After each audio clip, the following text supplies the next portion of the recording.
Ama bu Janub Qashqar tarafda hakikaten gapning qizig'i shu yerda chiqdi ekan. Ras. Endi ras biz endi bu yerda G'uljida endi bularning gapidan jiq foydalanib yumorlarni jiq tuzdi.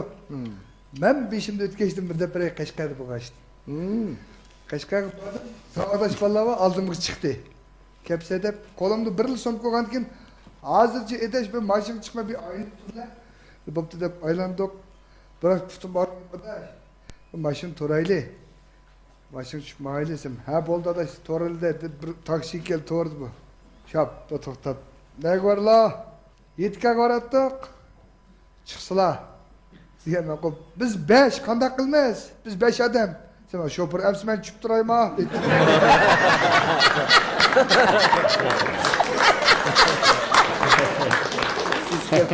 Bizi saldı. Üçümüzde açtık. İkisi yani birisi. Hep kivit bankarap. Bir yer kökende kılmaksın la. Açmış yumurcak. He, G'uljik bas şuma. Hemen şu. O yetip kapı kaçka kadımağla dep. Para alıp gidip seyrek saklı töpüdül aylandı. Üzük saklı töpüdül aylandı da o üzük yokla bir çırayı cidel ciriman çık ketken bir saksı doğru. Şu bunları ders aldınız go. Nimene idememez da. 200 köy faken.